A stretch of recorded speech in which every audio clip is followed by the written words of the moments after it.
ان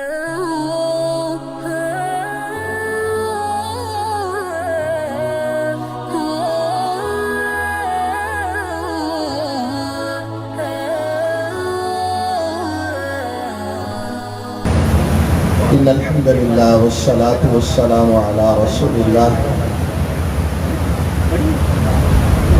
تیسرا پارہ اور اس کا آغاز اللہ رب العالمین نے ایک عظیم ترین آیت کے ساتھ کیا ہے، اور وہ عظیم ترین آیت جس کی عظمت کو خود رسول کریم صلی اللہ علیہ وسلم نے بدریہ سوال امت کو سمجھایا۔ سیدنا ابی بن کعب رضی اللہ تعالیٰ عنہ، نبی کریم صلی اللہ علیہ وسلم نے ان سے ایک دن سوال کیا، فرمایا ایو آیت من کتاب اللہ معک آدم۔ ابی تمہیں پورا قرآن یاد ہے اور قرآن کے متعلق تمہارا جو وثوق ہے، ابی یہ بتاؤ کہ پورے قرآن میں تمہاری نظر میں سب سے عظیم ترین آیت مبارکہ کون سی ہے؟ صحابہ کا ادب تھا رسول اللہ صلی اللہ علیہ وسلم کے ساتھ کہ پہلے کوشش کرتے تھے کہ ہمیں جواب نہ دینا پڑے، بلکہ خود کائنات کے امام بھی اس کا جواب فرما دیں۔ جب آپ نے سوال کیا تو فرماتے ہیں اللہ کے نبی صلی اللہ علیہ وسلم، میرے خیال کے اندر، میری سوچ کے مطابق، میرے علم کے مطابق آیت الکرسی یہ قرآن مجید کے سب سے عظیم ترین آیت ہے۔ نبی کریم صلی اللہ علیہ وسلم نے فرمایا لِيَحِنْكَ الْعِلْمُ ابا المنذر، فرمایا ابو المنذر تمہیں مبارک ہو، اللہ نے واقعی تمہیں بہت بڑا علم کا خزانہ عطا کیا ہے۔ تو اس سورہ مبارکہ یعنی سورہ آل عمران، سورہ البقرہ کا اختتام ہے، اور تیسرے پارے کا جو آغاز ہے اس کے اندر اس آیت مبارکہ کو اللہ رب العالمین نے ذکر کیا۔ اس آیت پر اگر ہم کبھی تنہائی میں غور کریں تو اس کا آغاز ہے اللہ لا الہ الا ہو۔ یہ اتنا چھوٹا سا جملہ ہے، اور آگے اسی جملے کے دلائل اللہ رب العالمین نے دیے کہ الہ و معبود ہوتا کون ہے، اس کی خوبیاں کیا ہیں، اور معبود بننے والے کے اندر کیا کیا خصلتیں ہوتی ہیں۔ فرمایا الحی القیوم لا تأخذہ سنۃ ولا نوم لہ ما فی السماوات وما فی الارض من ذا الذی یشفع عنده۔ 11 کے قریب دلائل ہیں جو اللہ رب العالمین نے حجت کے طور پر اس آیت مبارکہ کے اندر ذکر کر کے دنیا کے جتنے بھی معبودان باطلہ ہیں ان کے بطلان کے اوپر ایک مہر لگا دی ہے کہ نہ ایسی خوبیوں والا کوئی دوسرا ممکن ہے،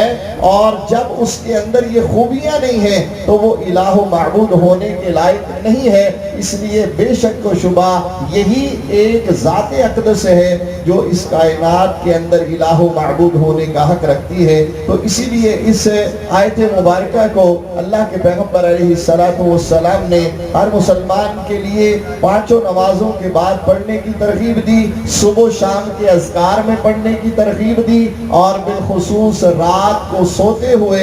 اس آیت مبارکہ کو پڑھنے کی پیغمبر علیہ السلام نے ترغیب فرمائی ہے کہ اس کو رات کو بھی پڑھا جائے، یعنی تقریباً 8 مواقع بنتے ہیں اس آیت مبارکہ کو ایک دن کے اندر پڑھنے کے۔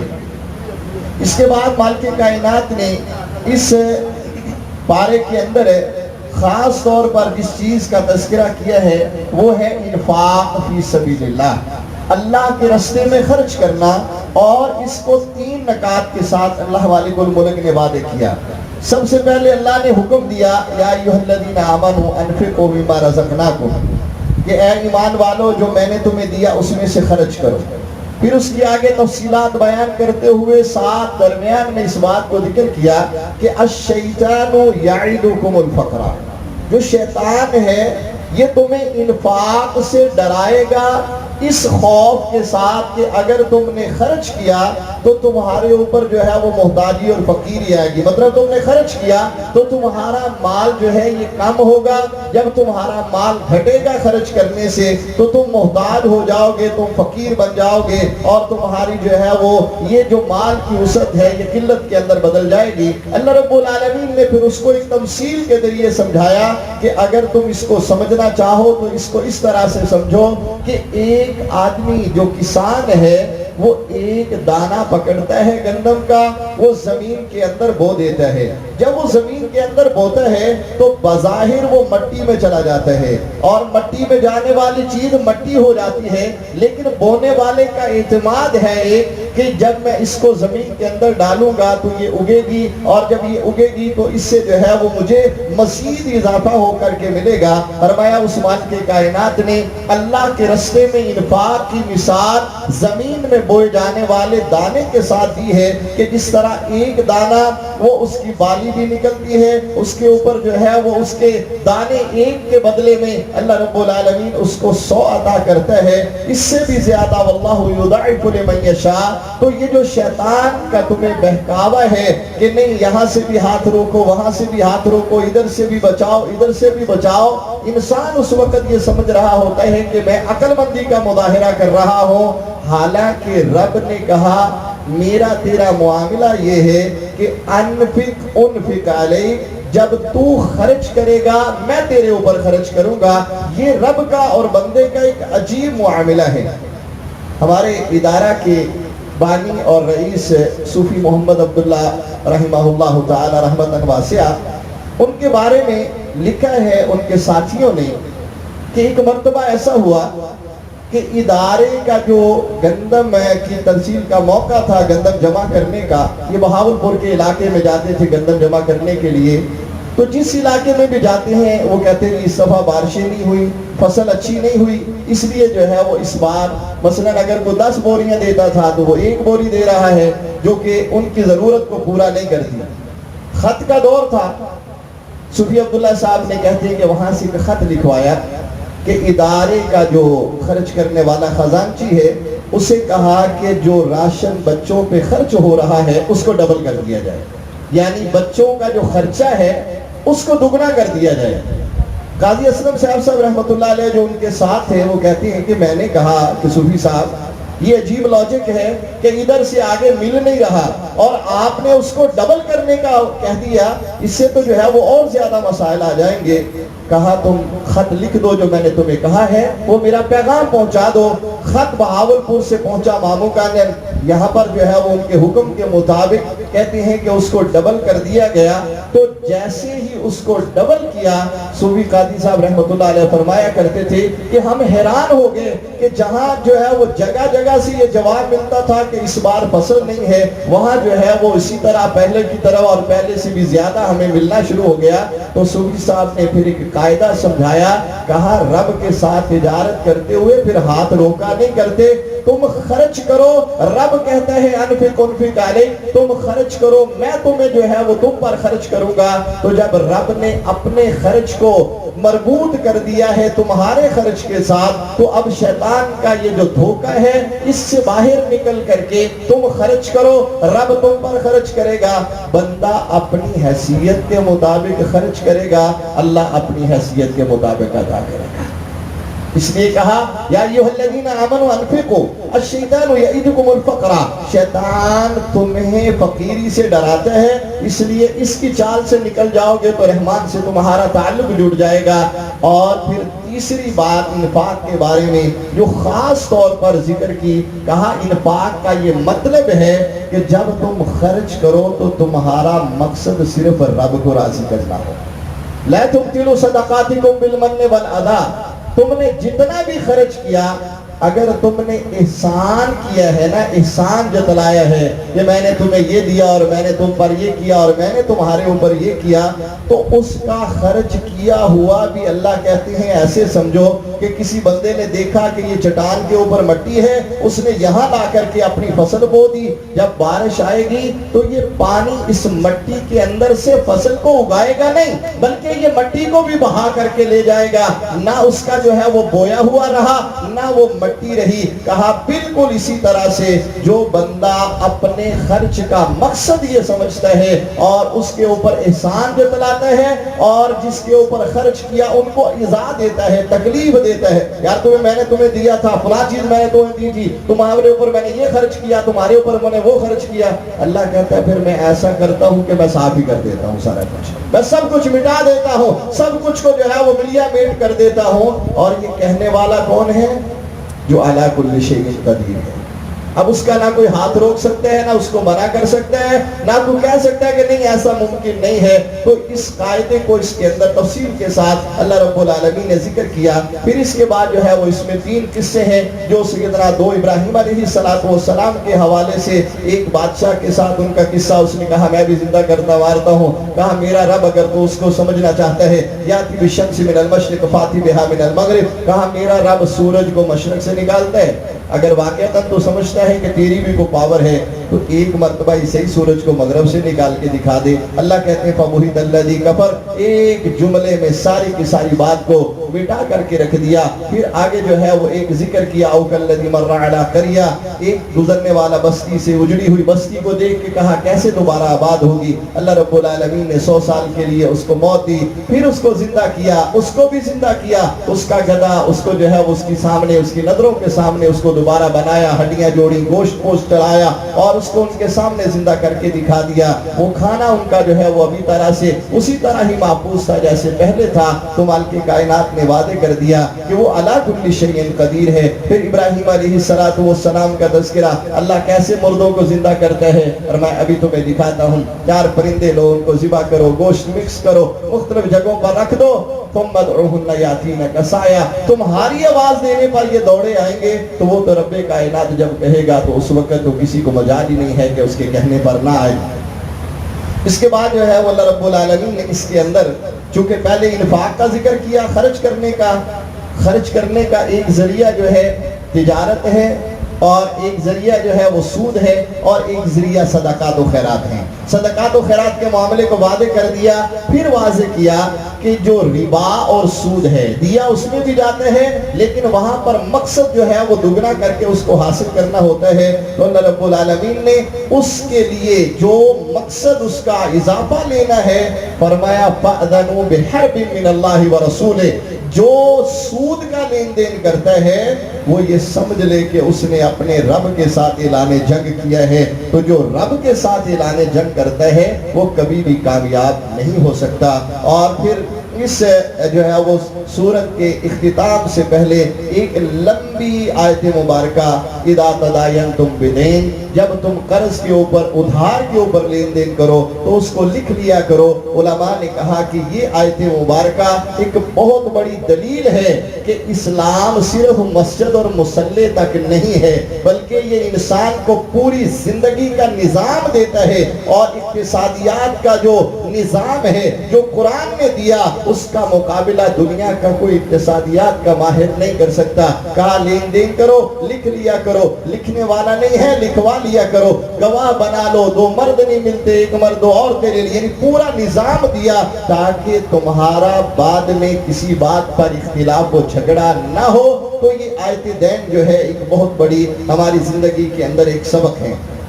آخر میں ان 2 آیات کا تذکرہ کیا جن کو ہم نے آغاز میں سورۃ الفاتحہ کے کہا تھا کہ آسمان کا دروازہ کھلا اور فرشتہ آیا اور اس نے آ کر کے کہا ابشر بنورین قد اوتیتہما، اللہ نے تمہیں 2 روشنیاں اور 2 نور دیے ہیں، ایک تو سورۃ الفاتحہ ہے اور ایک سورۃ البقرہ کی آخری 2 آیات ہیں۔ اور ان کے بارے میں اگر ایک ہی حدیث سمجھ لی جائے رسول کریم صلی اللہ علیہ وسلم کی، فرمایا جو بندہ من قرأ آیتین من آخر سورۃ البقرہ فی لیلۃ کفتہ،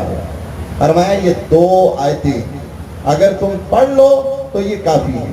اگر تو پوری سورہ بقرہ پڑھی جائے تو فرمایا ان اخذھا برکہ، اس سورت کو لینا برکت ہے،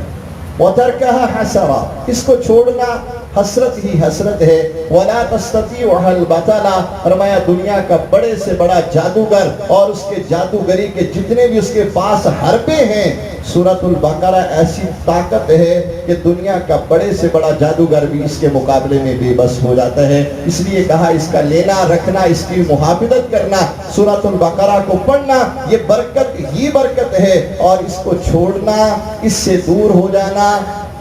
یہ حسرت، ندامت، افسوس اور دکھ ہی ہے، اس کے علاوہ کچھ نہیں ہے۔ تو یہ 2 آیات فرمایا جو بندہ رات کو پڑھ لیتا ہے کافاتہ، یہ اس کے لیے کافی ہے۔ کافاتہ کے علماء نے مختلف مطالب کیے ہیں، مقصود بیان کیے ہیں، کہا ایک اس کا مطلب یہ ہے کہ جو بندہ ہمیشہ یہ پڑھتا رہتا ہے اس کے اوپر جادو وغیرہ اثر نہیں کرتا اور اس رات میں بھی اللہ اس کو محفوظ رکھتا ہے۔ دوسرا معنی یہ بیان کیا کہ یہ آیتیں، دو آیتیں اللہ رب العالمین نے ان کو اتنا شرف بخشا ہے کہ بندہ یہ دو آیتیں پڑھ لے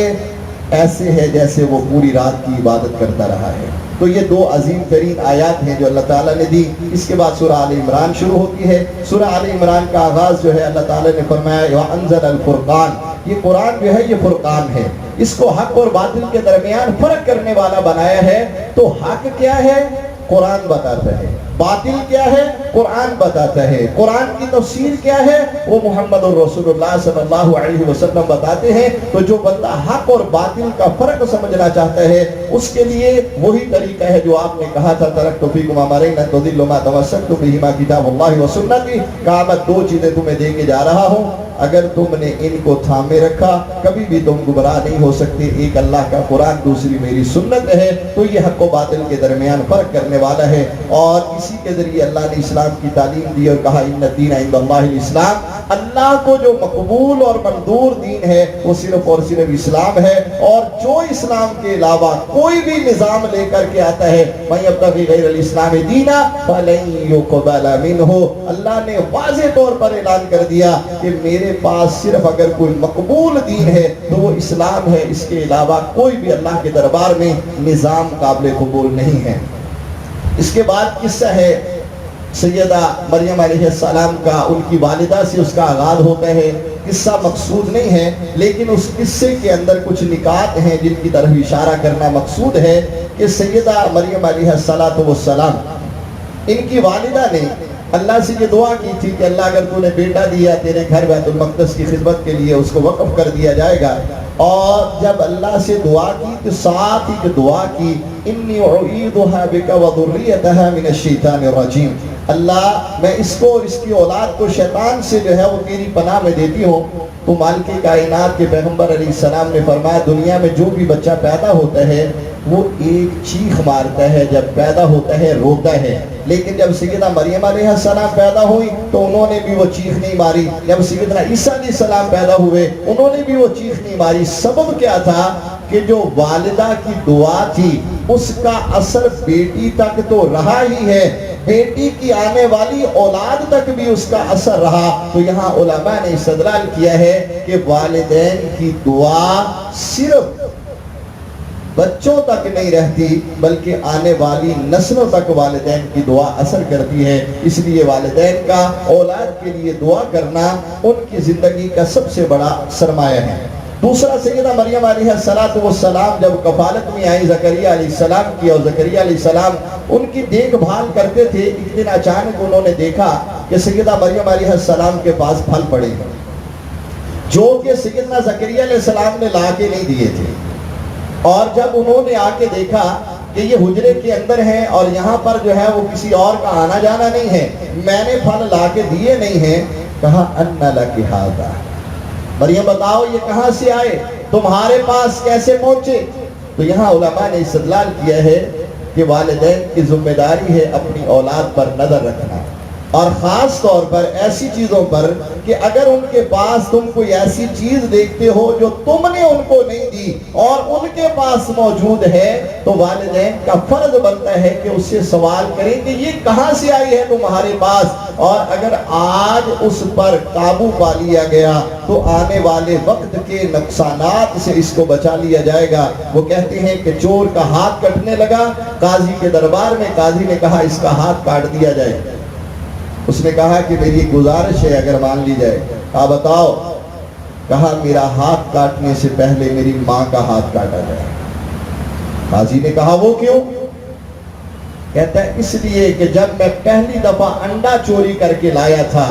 اگر اس وقت میری ماں میرا ہاتھ پکڑ کے وہ انڈا اس گھر میں واپس کروا دیتی تو آج میں چور نہ بنتا۔ میرے چور بننے میں جہاں میرا جرم اور میرا قصور ہے وہاں میری والدہ کا بھی برابر کا جرم اور قصور ہے کہ اس نے مجھے اس سے روکا نہیں اور اس سے منع نہیں کیا۔ تو والدین کے فرائض میں یہ ذمہ داریوں میں یہ شامل ہے کہ اپنی اولاد کی ایکٹیویٹیز پر ہم نظر رکھیں کہ وہ جو کر رہے ہیں اس کے سورسز ہم نے ان کو پرووائڈ کیے ہیں یا کوئی اور سورس سے انہوں نے اس کو حاصل کیا ہے، اگر آج نظر رکھ لی جائے گی تو یہ آنے والی زندگی کے اندر محفوظ ہو جائیں گے۔ اسی طرح سے اس کے اندر علماء نے ایک اور نکتہ بیان کیا ہے کہ سیدہ مریم علیہ السلام کی جیسی پیدائش ہوئی، قرآن نے کہا کہ سمیتھا مریم، میں نے اس کا نام مریم رکھا ہے۔ تو چونکہ بچے کا نام جو ہے وہ 7ویں دن رکھا جاتا ہے، تو یہاں سے علماء نے استدلال کیا کہ نام رکھنے کا آخری دن 7واں ہے۔ یہ مطلب نہیں ہے کہ 7ویں دن ہی رکھا جائے، اگر پہلے دن پیدا ہوتے ہی اس کا نام رکھ لیا جائے تو اس میں بھی کوئی قباحت اور حرج نہیں ہے،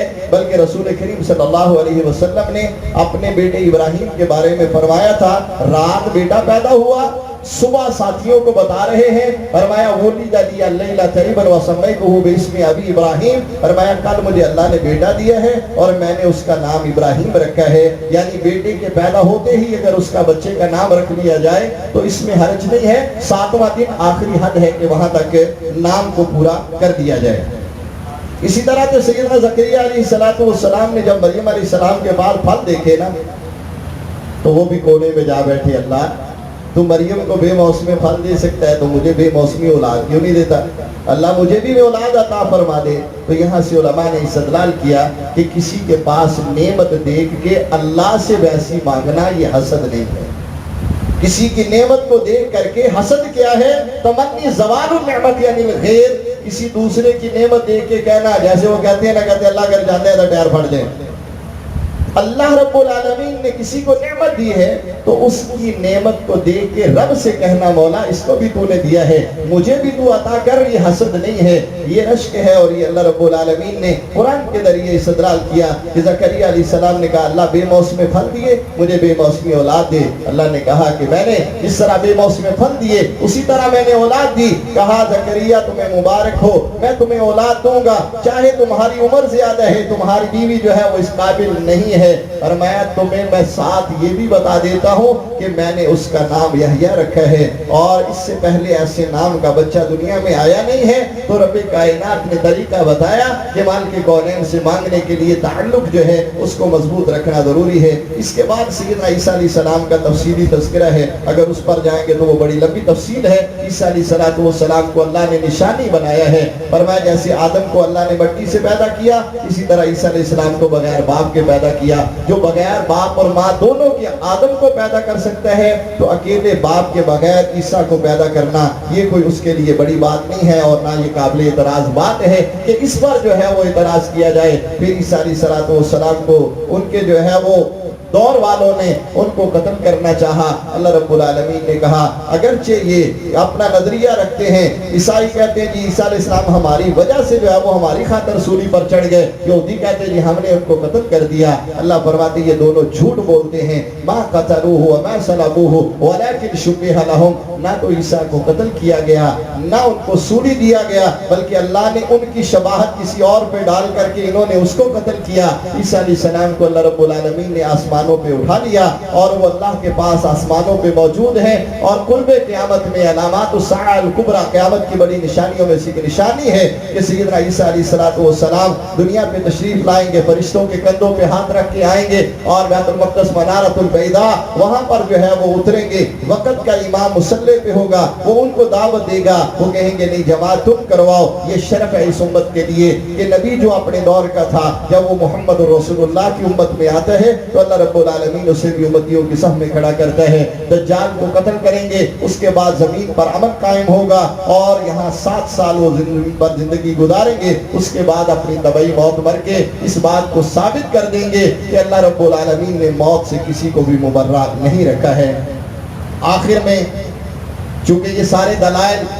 انہی اہل کتاب کے لیے خاص طور پر پہ تھے کہ تمہارے جو اعتراضات ہیں ان اعتراضات کا جواب اللہ رب العالمین نے دے دیا، اس لیے کہا تعالوا الی کلمۃ سواء بیننا و بینکم الا نعبد الا اللہ ولا نشرک بہ شیئا۔ اہل کتاب اللہ کی عبادت اور شرک نہ کرنا، اس پر تو سب کا اتفاق ہے، یہاں تک تو اکٹھے ہو جاؤ۔ باقی فرق رہا کہ تم عیسیٰ علیہ السلام کو نبی مانتے ہو، موسیٰ کو مانتے ہیں، اور یہ محمد رسول اللہ کو مانتے ہیں، جب توحید پر اکٹھے ہو جاؤ گے تو اگلا معاملہ بھی درست ہو جائے گا۔ جب انہوں نے نہیں مانا، پھر آپ نے کہا پھر آؤ، پھر مبالغہ کرتے ہیں، یعنی اللہ رب العالمین سے دعا کرتے ہیں جو جھوٹا ہے اللہ اس کو ہلاک کر دے۔ یہ آئے تھے نجران سے مبالغہ کرنے کے لیے، لیکن جب پہنچے آپ سیدنا علی، سیدہ فاطمہ، حسن و حسین کو لے کر کے میدان میں آئے، فرمایا آؤ دعا کرتے ہیں رب سے، جو سچا ہے بچ جائے گا، جھوٹا ہے ہلاک ہو جائے گا۔